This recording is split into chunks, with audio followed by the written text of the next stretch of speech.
De Michelis è morto nella notte all'ospedale di Venezia, aveva 78 anni, vice segretario del Partito Socialista di Craxi, fu 3 volte ministro e protagonista di spicco della politica italiana. Moltissimi messaggi di cordoglio del mondo politico per la scomparsa di De Michelis, il presidente Mattarella, intelligente esponente della causa socialista. Autonomia, nessun progresso, la proposta ferma in un cassetto da mesi, la rabbia del ministro Stefani, una presa in giro per i veneti che hanno votato al referendum, il commento del nostro direttore Luigi Basalli. Da Lampedusa i componenti veneziani della missione umanitaria mediterranea non mollano, torneremo presto in mare, la politica europea cambi rotta. Firmato il decreto FIR che rende operativo il fondo per il rimborso dei risparmiatori truffati, entro 20 giorni la pubblicazione delle procedure per presentare le richieste. Lancia sacchi di plastica in un fossato, dentro c'erano 4 cuccioli e mamma gatta, 17enne del Padovano denunciato dai carabinieri che hanno salvato gli animali. Entra nel vivo la 92esima adunata degli Alpini a Milano e domani dalle 9 al via la lunga diretta dello sfilamento su Antenna 3. Buonasera, ben ritrovati, edizione regionale dei notiziari di Antenna 3 Nord-Est, lo avete dunque sentito dai titoli, si è spento questa notte Gianni De Michelis, aveva 78 anni, veneziano, è stato per molti anni un esponente di spicco della politica italiana. Gianni De Michelis si è spento nella notte. Era nato a Venezia il 26 novembre del 1940. Era ammalato da tempo. Da lunedì la salma sarà esposta all'ospedale civile, dopodiché sarà cremato. Presumibilmente a metà settimana si celebreranno i funerali, che saranno probabilmente in forma privata nella sua città, Venezia. Gianni De Michelis è stato un esponente di spicco del Partito Socialista Italiano e dell'ultimo quindicennio della Prima Repubblica, in una lunga carriera politica iniziata nel 1964 con l'elezione nel Consiglio Comunale di Venezia e la nomina ad assessore all'urbanistica.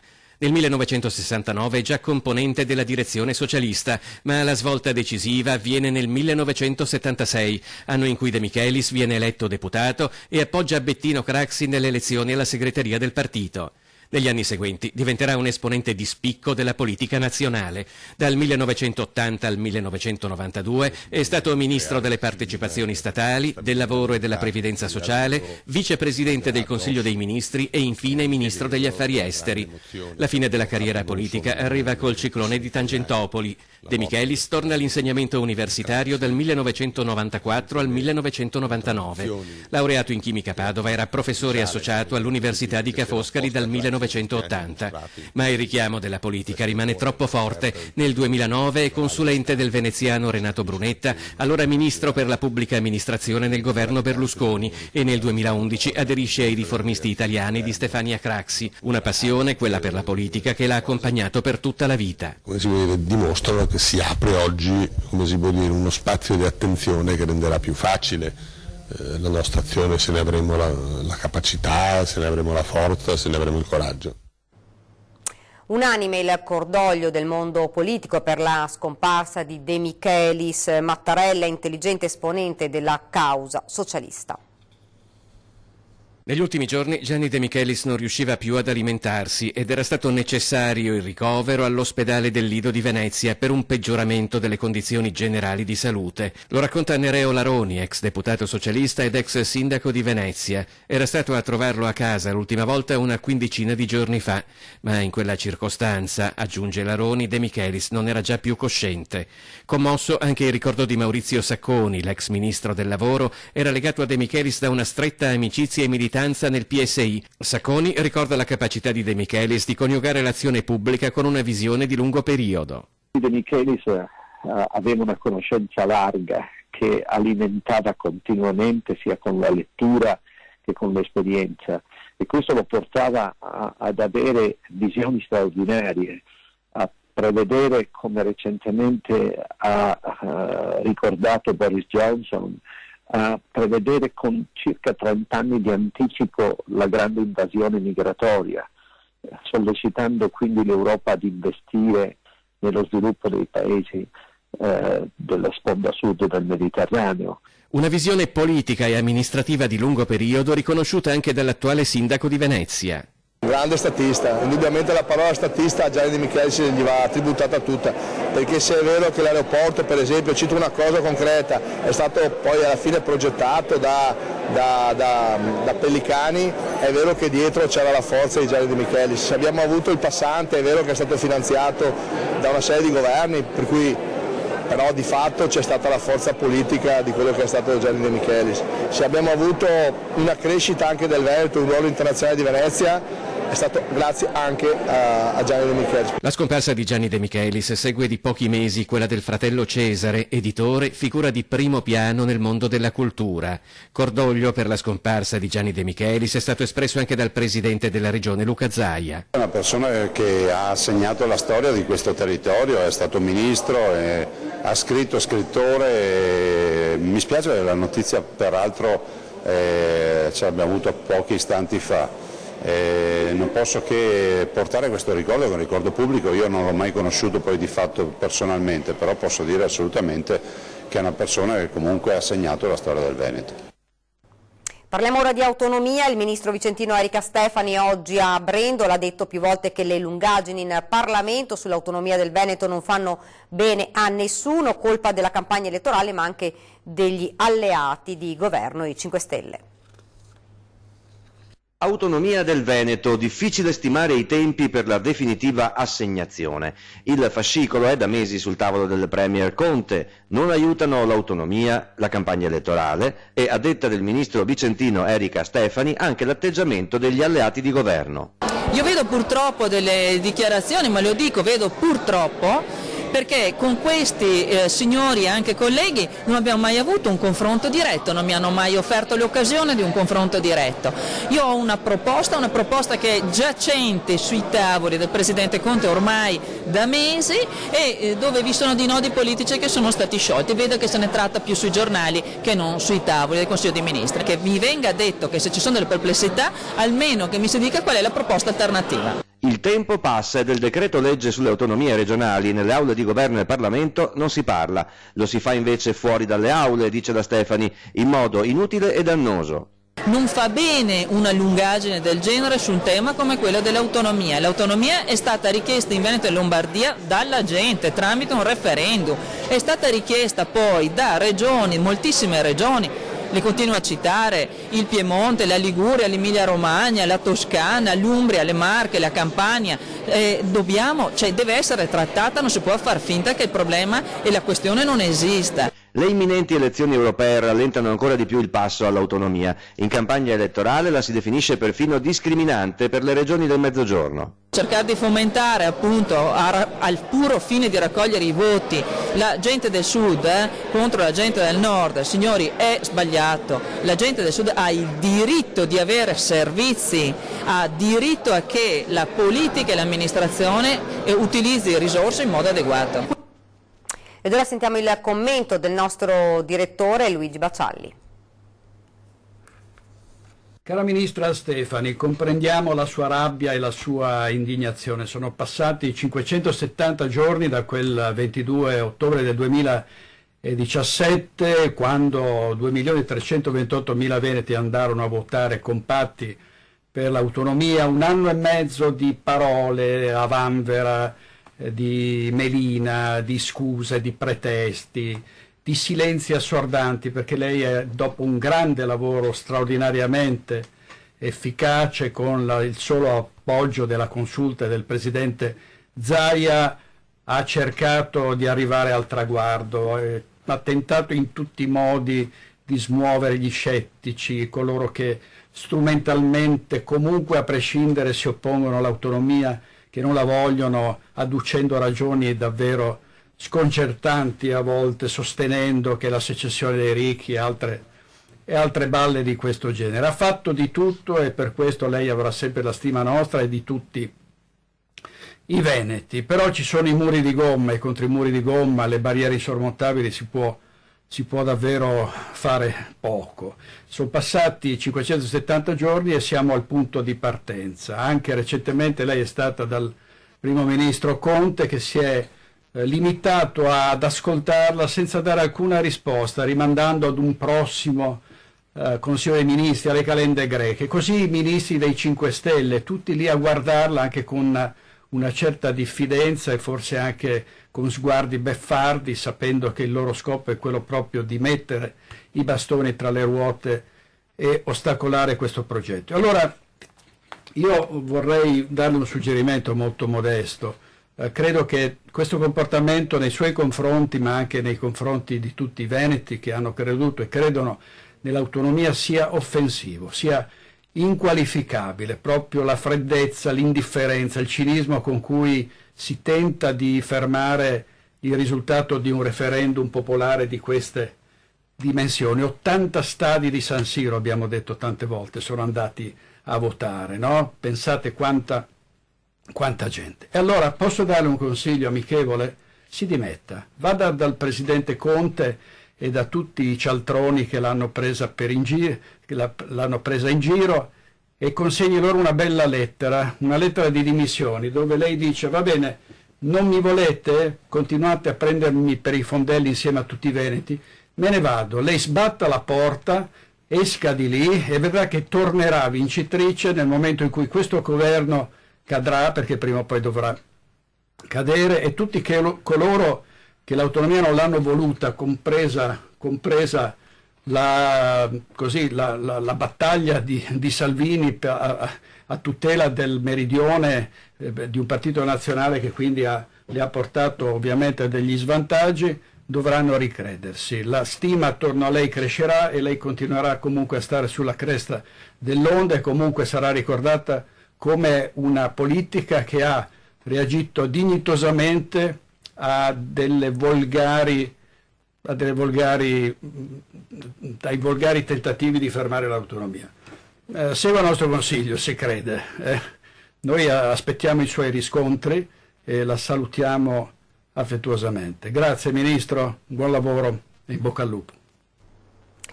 Da Lampedusa i componenti della missione umanitaria mediterranea non mollano, torneremo presto in mare, dicono.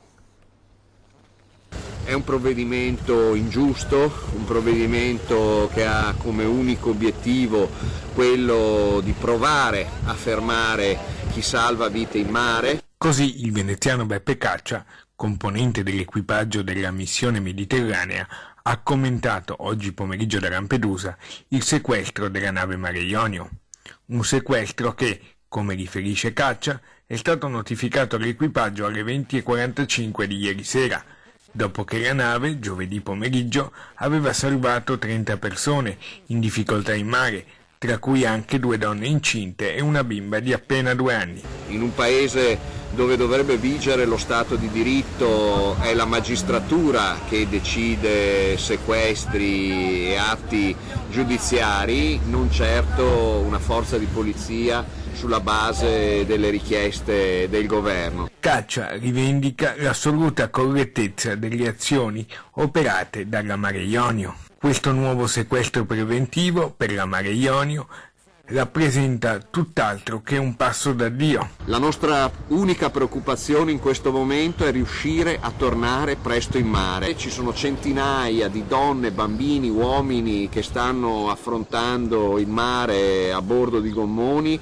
per fuggire dall'inferno della Libia. Caccia, infine, lancia un appello ai governi europei, chiedendo un'inversione di rotta totale per quanto riguarda le politiche sull'immigrazione. Iniziare a mettere in mare tante imbarcazioni delle marine militari e delle guardie costiere per una grande operazione di ricerca e salvataggio.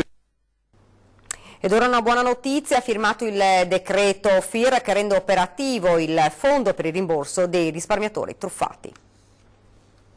Conto alla rovescia perché i rimborsi arrivino nelle tasche dei risparmiatori traditi dalle banche. Che la strada fosse in discesa lo si era intuito, che il governo spingesse così sull'acceleratore non era facile prevederlo. Aveva 60 giorni di tempo l'esecutivo per firmare il decreto FIR che rende operativo a tutti gli effetti il fondo. Dopo la pubblicazione in Gazzetta Ufficiale la strada sarà spianata. Il ministro Tria ha firmato il decreto attuativo. Noi siamo contenti di questa buona notizia che effettivamente anticipa in maniera considerevole i tempi tecnici di tutte le procedure dell'iter parlamentare. Dopo mesi difficili, dopo tentennamenti anche da parte di questo esecutivo, finalmente la boccata d'ossigeno attesa da quei piccoli risparmiatori che non ce la facevano più. Ci sarà nel giro di 20 giorni la procedura della Consap, pertanto i risparmiatori fra 20 giorni, mettiamo anche 30, avranno già la possibilità di fare la domanda e poi naturalmente successivamente ci sarà questa commissione tecnica che valuterà le domande che vengono effettuate. Insomma si parte, per i soldi veri e propri si dovrà attendere l'autunno. L'importante è che sia stato messo in sicurezza chi è indebitato, quindi chi ha il debito già con questo fondo, con questa legge, se ha delle azioni legali può fare la sospensiva. Per il resto tecnicamente diciamo che se parte nel giro di 20 giorni, un mese si fanno le domande, tecnicamente insomma i 3, 4, 5 mesi ci vogliono tutti, quindi si va a ottobre-novembre dell'anno prossimo. Imam accusato di aver reclutato 2 macedoni bellunesi per mandarli a combattere in Siria, la Cassazione ora ha deciso, sentenza annullata. Processo da rifare, la Cassazione ha annullato la sentenza di condanna per l'imam Ayhan Veapi, accusato di aver reclutato 2 macedoni residenti nel Bellunese per arruolarli nell'ISIS e portarli a combattere in Siria. Il quarantenne, che si trova tuttora in carcere, è difeso dal legale trevigiano Stefano Pietrobon. L'accusa resta in piedi ovviamente, quindi lui è accusato di aver reclutato queste 2 persone, come sappiamo uno dei 2 poi si sa è morto combattendo in Siria, del secondo si sono perse le tracce. Ricordiamo che Veapi era stato arrestato nel 2016 dai carabinieri del ROS di Mestre perché è ritenuto responsabile di aver contribuito al reclutamento di 2 combattenti per l'ISIS, interfacciandosi con Bilal Bosnic, imam arrestato in Bosnia nel 2014 e ritenuto uno dei maggiori reclutatori di combattenti per conto di al-Baghdadi, il capo dello Stato islamico. La Cassazione ha annullato la sentenza della Corte d'Assisi di Venezia. È evidente che una sentenza di questo genere ci consentirà di chiedere la scarcerazione, una modifica quantomeno della misura cautelare, in ragione del fatto che è ragionevole pensare che ora che la Corte d'Assise d'Appello si riunirà nuovamente e farà una nuova valutazione, sarà trascorso talmente tanto tempo che se venisse assolto, cioè se la Corte d'Assise d'Appello dovesse prendere atto delle critiche che ha svolto la Corte di Cassazione, il signor Veapi si troverà ad aver scontato una pena anche di 3 anni e mezzo, 4 anni, del tutto ingiustificatamente. Si chiama PEBA, è una mappatura stabilita dalla legge 30 anni fa ma ancora non istituita in gran parte delle città italiane. A Padova i cittadini hanno iniziato a percorrere la città. Il mondo non è livellato allo stesso modo per tutti, non tutto il mondo è in bolla, per così dire. E perché? Perché le pavimentazioni che noi utilizziamo tutti i giorni non sono uguali per tutti e per questo bisogna mapparle, misurarle, controllarle per avere una mappatura di quello che in città funziona veramente, no, perché appunto la bolla non sia completamente fuori bolla sempre per chiunque. Si chiama PEBA, che sta per Piano per l'abbattimento delle barriere architettoniche. Dal mese di maggio gruppi di cittadini girano gran parte della città quartiere per quartiere, faranno delle camminate per mappare le barriere architettoniche, i punti critici da evidenziare o magari da eliminare, in base a questo piano con l'aiuto di metri, di livelle, di cartine e di telefonini per geolocalizzare. Oggi stiamo facendo un pezzo di questo percorso insieme ai cittadini, le associazioni, le consulte di quartiere. Mappiamo il territorio insieme, anche un modo per prendere coscienza e consapevolezza di quelle che sono le barriere, ma è un'attività che ci consente di iniziare a mappare le tipologie di barriere architettoniche e quindi iniziare a comporre questo PEBA insieme alle persone. Quindi si controllano le diverse pavimentazioni, si misurano gli scalini e si prendono appunti.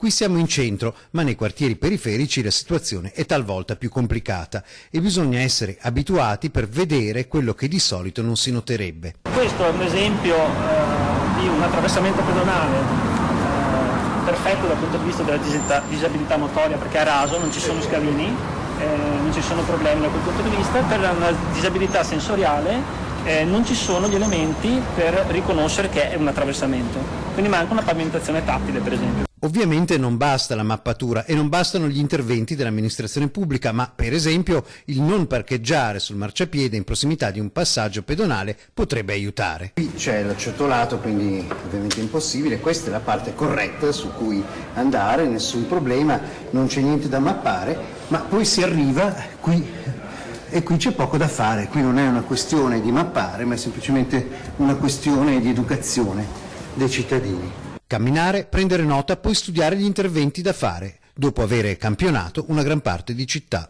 E a proposito, come vedete dietro di me con il carro attrezzi, non tutto resta sempre impunito. Ed ora ci fermiamo, c'è la pubblicità.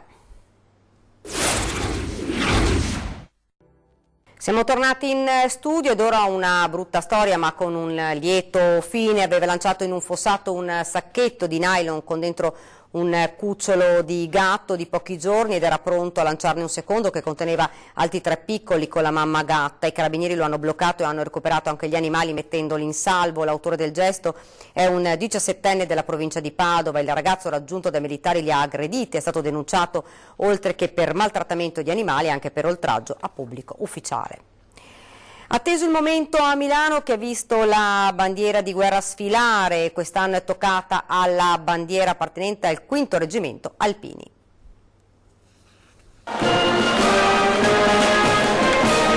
La bandiera di guerra del 5° Reggimento Alpini, scortata dal comandante Ruggero Cucchini, ha sfilato da Piazza del Carmine a Piazza della Scala, dove il comandante delle truppe alpine, generale Claudio Berto, e il presidente dell'ANA, Sebastiano Favero, hanno passato in rassegna lo schieramento. Il 5° Alpini è legato a Milano perché vi nacque il 1° novembre 1882. Vedeva la sua sede alla caserma Mainoni, che sorgeva tra le vie Pagano e Monti. Il primo comandante fu il colonnello Carlo Goggia. La bandiera, quindi seguita da un picchetto armato dalla fanfara della Iulia e dall'Abaro dell'ANA, ha percorso 1,5 chilometri.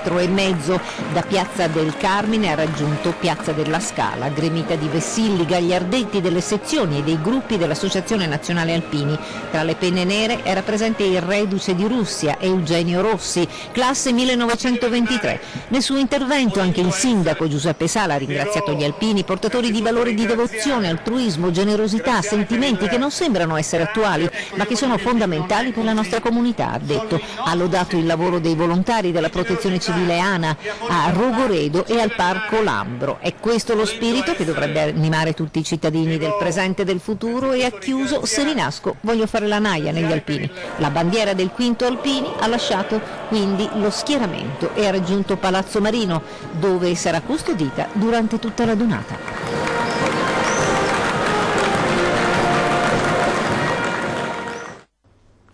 E come sempre Antena 3 seguirà in diretta l'evento più importante della 3 giorni di festa, lo sfilamento delle penne nere dalle 9 di domani, l'appuntamento quindi da non perdere sulla nostra emittente per tutta la giornata. E questa era l'ultima notizia, io vi ringrazio e vi lascio ovviamente le nostre previsioni del tempo, grazie davvero per averci seguito e buona serata.